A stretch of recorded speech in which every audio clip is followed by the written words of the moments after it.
अरे का हो सखी? बोला ये सखी। बड़ा खुश नजर आवत हो।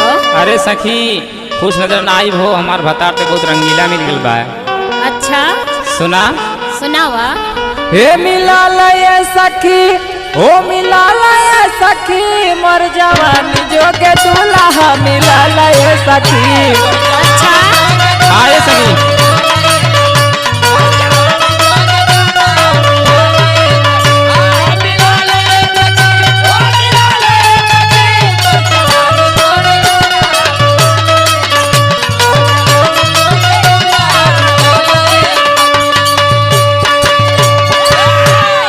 सुना ये सखी। बोला ये सखी।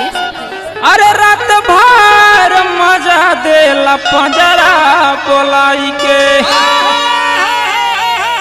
अरे दहिया से दहिया औरोठवा सटाई के।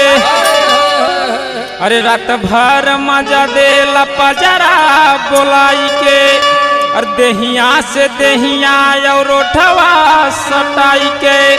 अरे छुए जब बदनिया उठे लहराए सखी, मोर जवानी जोगे दूल्हा मिला ये सखी।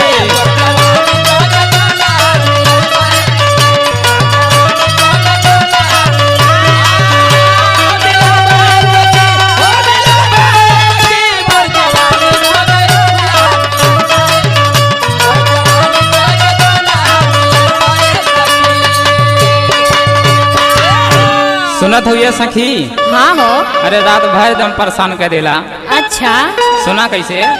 सुनावा।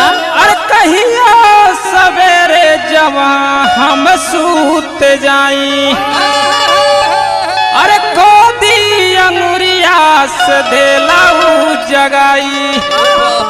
अरे कहियो सवेरे जब हम सूत जाई, अरे खोदी अंगुरिया से देला जगाई।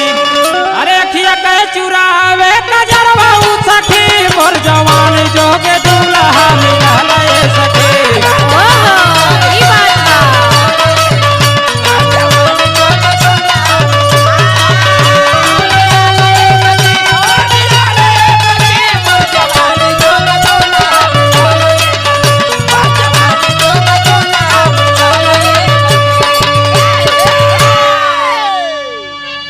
और आगे सुनाइए सखी का करे ने? सुनावा ये सखी। अपने सैया का हाल तुम्हें बताई। बतावा। अरे सैया अंगद के हाल का बताई, अरे सब ही के छोड़ी उनसे नहीं लगाई। अरे सैया अंगद के हाल का बताई, और सब ही के छोड़ उनसे नहीं लगाई। अरे सैले सपाड़े मोर सिंगरवा ये सखी,